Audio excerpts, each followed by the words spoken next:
कभी सोचा है कि एक मामूली सी सिलाई वाली सुई, एक पत्ता और एक कटोरी पानी रास्ता बता सकते हैं? सुनने में थोड़ा अजीब लगता है ना, लेकिन सच तो यह है कि विज्ञान के कुछ सबसे बड़े रहस्य ऐसी ही बहुत साधारण सी चीजों में छिपे होते हैं।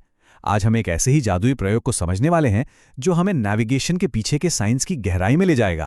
जरा एक पल के लिए उस दुनिया के बारे में सोचिए जहां गूगल मैप्स नहीं थे, जहां कोई सैटेलाइट रास्ता नहीं बताता था। तो फिर उस जमाने में यात्री और खोजकर्ता हजारों मील का लंबा सफर कैसे तय कर पाते थे? ये सवाल जितना बड़ा है, इसका जवाब उतना ही दिलचस्प और आसान है।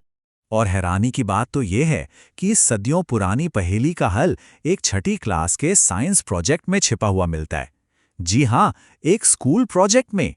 ये कहानी हमें ये भी बताती है कि विज्ञान को समझने के लिए हमेशा बड़ी बड़ी लैब्स की जरूरत नहीं होती, बस थोड़ी सी जिज्ञासा ही काफी है। इस पूरी खोज की शुरुआत इसी एक सवाल से हुई। ये सिर्फ एक प्रोजेक्ट नहीं था, ये उस बच्चे की अपनी एक यात्रा थी, ये जानने की कि हमारे पूर्वज बिना किसी टेक्नोलॉजी के इस इतनी बड़ी दुनिया में खोए बिना अपना सफर कैसे पूरा कर लेते थे। तो रास्ता खोजने का वो राज था क्या? वो राज है एक अनदेखी ताकत जो हम सबके चारों तरफ है, हमारी पृथ्वी की अपनी चुंबकीय शक्ति। चलिए अब इस अनदेखी दुनिया को थोड़ा और करीब से जानते हैं। ये सोचना ही कितना कमाल का है ना कि हमारा ये पूरा ग्रह जिस पर हम रहते हैं असल में एक बहुत ही बड़ा चुंबक है। और जैसे हर चुंबक के दो ध्रुव यानी पोल्स होते हैं, ठीक वैसे ही पृथ्वी के भी नॉर्थ और साउथ पोल हैं, और इन्हीं के बीच एक अदृश्य मैग्नेटिक फील्ड फैला हुआ है। यही वो धागा है जो दिशा खोजने में मदद करता है।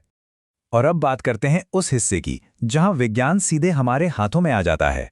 देखते हैं कि कैसे घर में मौजूद कुछ आम सी चीजों से एक ऐसा उपकरण बनाया जा सकता है जिसने सदियों तक इंसानों को रास्ता दिखाया। यहां जो सबसे दिलचस्प बात है वो है इन चीजों का सादापन। एक मामूली सुई, एक छोटा सा चुंबक, एक पत्ता और थोड़ा सा पानी। कौन सोच सकता था भला कि इन सब से मिलकर पृथ्वी के इतने बड़े रहस्य को समझा जा सकता है? यहां हर एक कदम बड़े ध्यान और सब्र की मांग करता है। सुई को चुंबक पर एक ही दिशा में बार बार रगड़ना, फिर उसे धीरे से पत्ते पर टिकाना और फिर उस पत्ते को बिना हिलाए पानी पर रख देना। ये प्रयोग जितना विज्ञान का है उतना ही ठहराव और इंतजार का भी। तो अब उस पल का इंतजार था जब ये साधारण सा जुगाड़ अपना कमाल दिखाने वाला था। क्या ये सच में काम करेगा? क्या पानी पर तैरता एक पत्ता और एक सुई हमें सही दिशा बता सकते हैं? और ये था वो जादुई पल। जरा सोचिए वो एहसास कैसा रहा होगा जब हर बार कोशिश करने पर वो पत्ता घूमकर रुकता और सुई हमेशा एक ही तरफ इशारा करती। यही तो विज्ञान की खूबसूरती है, एक ऐसा नतीजा जिसे बार बार दोहराया जा सके। तो सवाल ये है कि आखिर ऐसा हो क्यों रहा था? वजह ये थी कि चुंबक पर रगड़ने से वो साधारण सी सुई अब एक छोटा अस्थायी चुंबक बन चुकी थी, और पानी पर आजाद होकर तैरते हुए वो खुद को पृथ्वी के विशाल चुंबकीय क्षेत्र की सीध में ला रही थी। और वो एक दिशा थी उत्तर दिशा। ये घर पर बना कंपास काम कर रहा था। ये लगातार पृथ्वी के चुंबकीय उत्तर की तरफ इशारा कर रहा था। एक आसान से प्रयोग ने एक बहुत बड़े वैज्ञानिक सिद्धांत को साबित कर दिया था। लेकिन रुकिए, कहानी यहीं खत्म नहीं होती। ये साधारण सा प्रयोग सिर्फ एक स्कूल प्रोजेक्ट से कहीं ज्यादा है।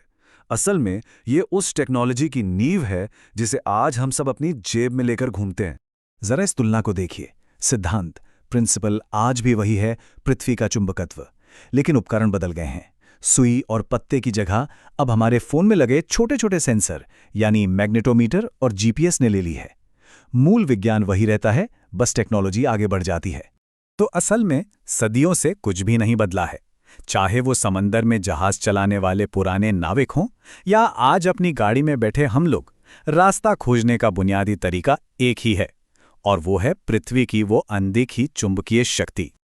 और अंत में ये हमें एक बहुत दिलचस्प सवाल के साथ छोड़ जाता है। अगर एक मामूली सी सुई हमें पृथ्वी के चुंबकीय क्षेत्र का इतना बड़ा राज बता सकती है, तो हमारे चारों ओर ऐसी और कितनी साधारण चीजें हैं जिनमें विज्ञान के न जाने कितने ही रहस्य खुलने का इंतजार कर रहे हैं। हो सकता है अगली बड़ी खोज हमारे घर के किसी कोने में ही छिपी हो।